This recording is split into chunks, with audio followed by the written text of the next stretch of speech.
Iowa coach reveals how she tamed Caitlin Clark's toddler behavior. She also admitted that it was tough to make Clark's teammates understand early on in her career that Clark didn't mean it when she yelled at them for missing a pass. But when it hits, and you're seeing not with Indiana, they start to get her, Jensen added of Clark. Hearing Jensen speak about Clark's greatness, and what it took to help get her to that point, is truly fascinating, and a must-listen for any Fever or Hawkeyes fan. Component in there for you guys, where reining in the body language and pushing it into a constructive place had to have been a big multi-year challenge, especially since, we saw it in the first half of the W season, for instance, where this frustration seemed evident with her not immediately succeeding. How did you guys approach that with her?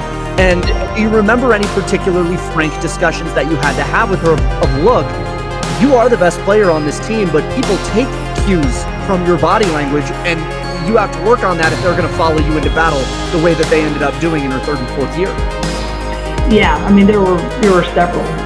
I just think it's kind of like raising a child. If you're parents, or I think parents can relate to it.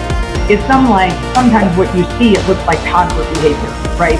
Is you kind of have to keep telling them sometimes, and sometimes you're going to reprimand right away, or sometimes you put them in timeout later, and all of those things you're constantly assessing as the coach. She pushed and we stretched, all of our knowledge and our experiences.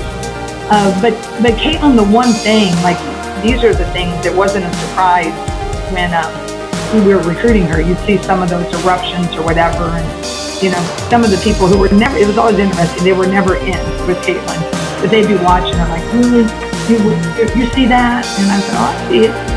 And they'd go, well, and I go, and you wouldn't take her if she wanted to come, kind of, you're my buddies, right? And they're like, well, I'm just saying, she just kind of, and I said, yeah, I said, but if you've had as many calls as I have with her inside, when you know how she operates, she was just always in the fourth year of French, and everybody was just trying to start.